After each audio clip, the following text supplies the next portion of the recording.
Bismillahirrahmanirrahim. Assalamualaikum warahmatullahi wabarakatuh. Kembali lagi di video pembelajaran tematik. Tema 3, subtema 1, pembelajaran 6 ya. Nah, di video ini kita akan belajar bahasa Indonesia, PPKN dan IPS ya.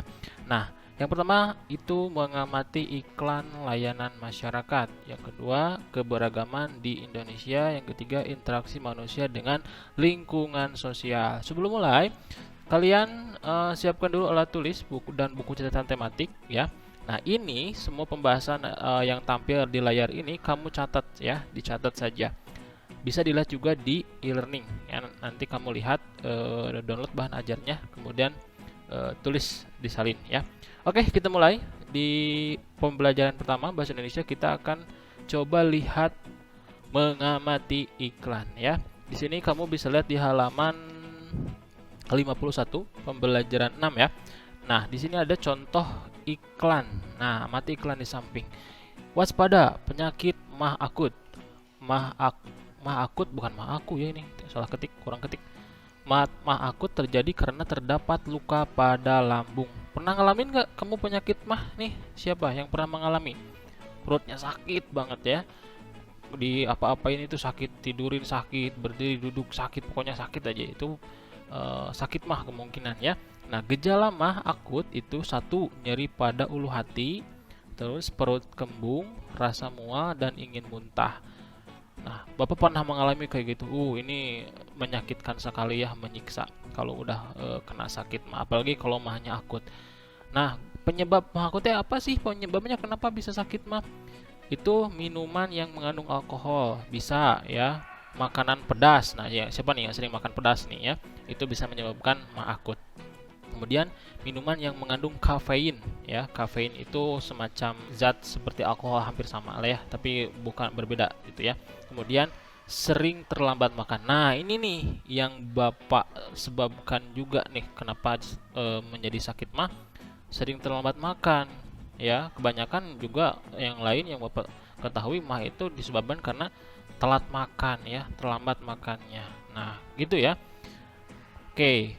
Di sini iklan ya, iklan berbentuk spanduk atau poster ya. Nah, jenis iklan ini termasuk kepada iklan layanan masyarakat ya. Iklan layanan masyarakat itu semacam himbauan ya untuk mewaspadai nih terjadi sakit mah itu gitu ya. Kemudian informasi yang dapat, kita mendapatkan informasi apa sih dari iklan ini atau dari poster ini gitu. Nah, iklan ini adalah gejala mah akut. Gejalanya apa? Nah, tadi kita bisa baca di sini ya. Kemudian penyebab mah akut, apa sih penyebabnya? Nah, jadi kita tahu ketika kita melihat iklan ini, tuh ya. Nah, terus kemudian manfaat iklan. Nah, setelah kita melihat iklan ini, apa yang manfaat buat kita? Pasti kalau orang yang membaca iklan ini akan menghindari penyebab-penyebab mah akutnya. Itu apa? Menghindari hal-hal yang ini nih, ya, supaya tidak terjadi penyakit mah akut. Begitu ya. Nah, jadi begitulah alur iklan itu terjadi. Contohnya tidak hanya di iklan layanan masyarakat, di iklan komersil ya, iklan komersil, iklan penjualan produk, penjualan barang, otomatis ketika barang diiklankan, orang yang pembaca jadi tahu, jadi oh ini saya butuh nih, pasti dibeli gitu ya. Iklan himbauan juga, saya harus hindari, saya harus jauhi itu.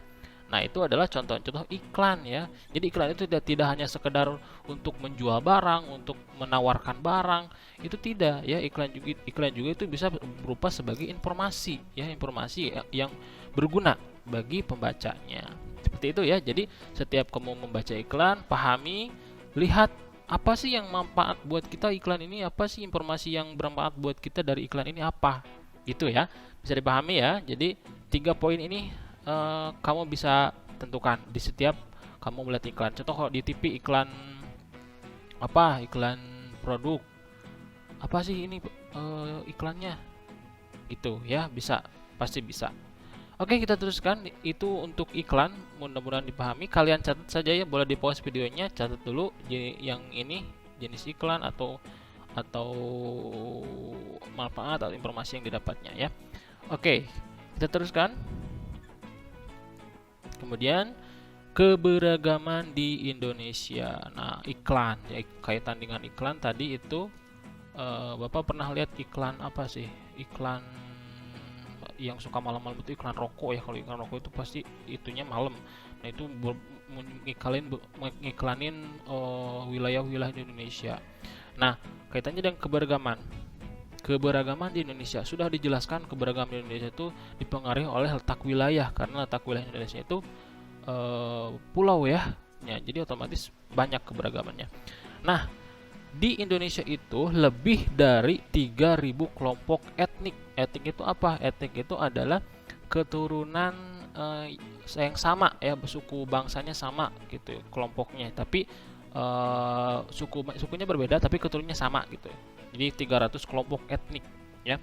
Bapak baca di sini di Wikipedia itu suatu golongan manusia yang anggota-anggotanya mengidentifikasikan dirinya dengan sesamanya, biasanya berdasarkan garis keturunan yang dianggap sama ya.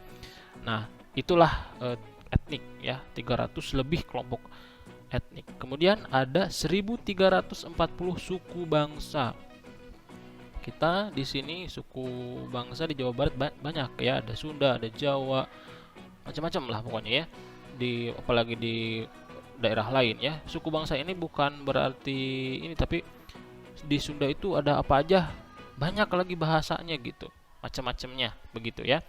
Oke, setiap kawasan di Indonesia memiliki suku asli atau suku pribumi ya. Jadi hampir semua wilayah Indonesia di setiap daerah ya itu memiliki suku asli pribuminya gitu. Jadi tidak kosong, maksudnya tidak ada suku bangsa, dan pasti ada semua di sini karakteristiknya, misalkan di Pulau Jawa, di Sumatera, Kalimantan, atau bahkan di Banten dengan Jawa Barat juga pasti berbeda itunya ya, kebiasaan dan adat istiadatnya.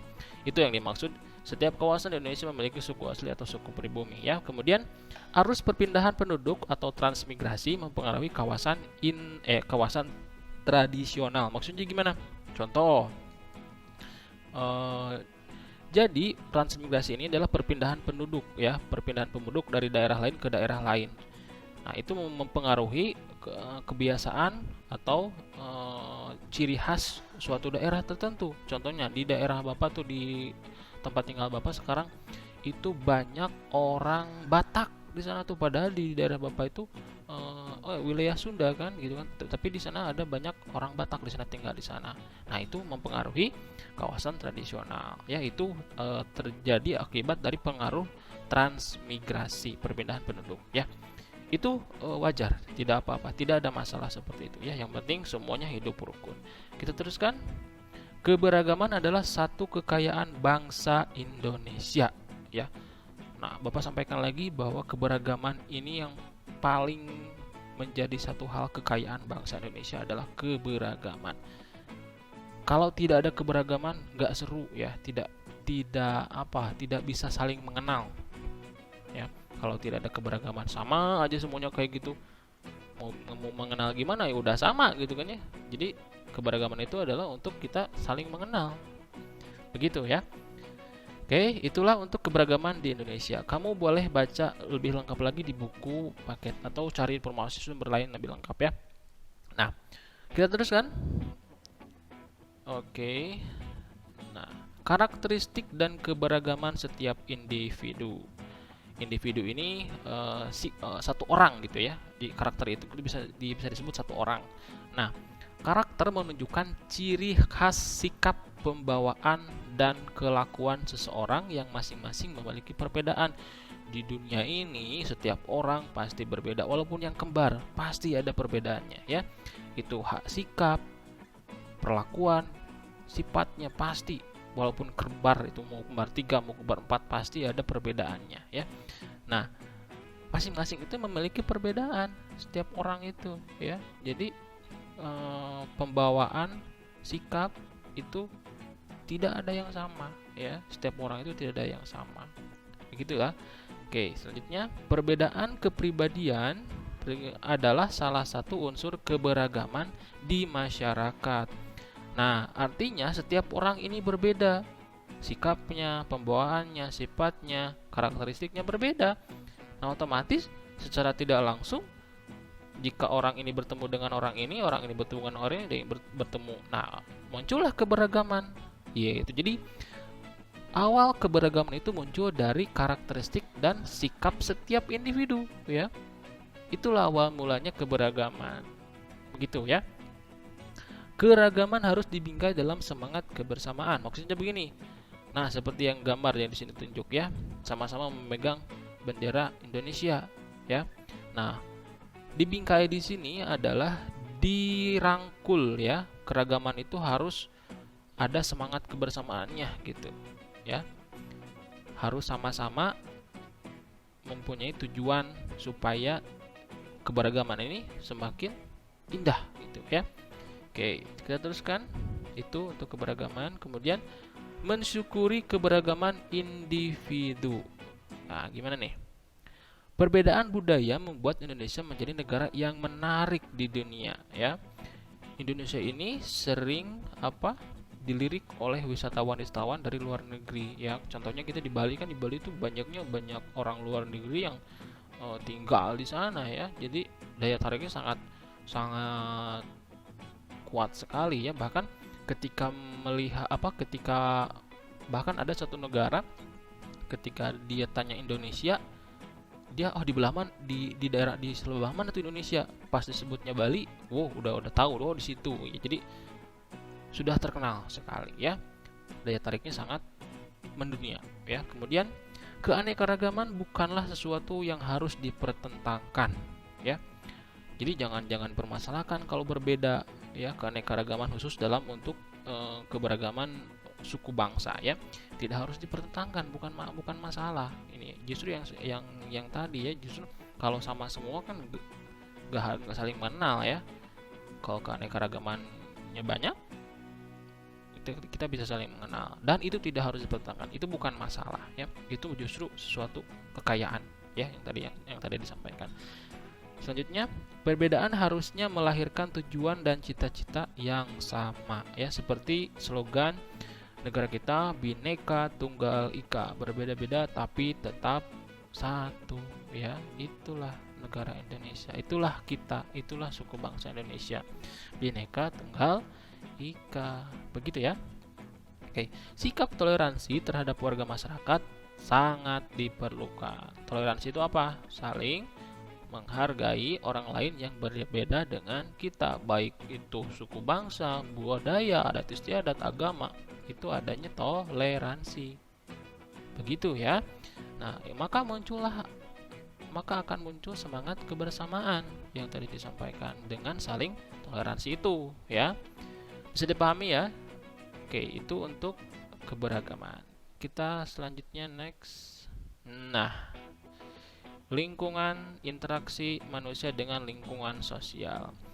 Kita berada di lingkungan sosial, tidak mungkin tidak ada di lingkungan sosial. Terus kalau tidak ada di lingkungan sosial, kita tinggal di mana, ya? Kita pasti berada di lingkungan sosial di rumah, di masyarakat, ya, di lingkungan tetangga, itu lingkungan sosial disebutnya, ya. Kalau kamu di kamar aja berarti itu gimana tuh, ya? Nah, kita lihat jenis-jenis lingkungan sosial. Di sini ada dua macam lingkungan sosial. Yang pertama, lingkungan sosial primer, ya.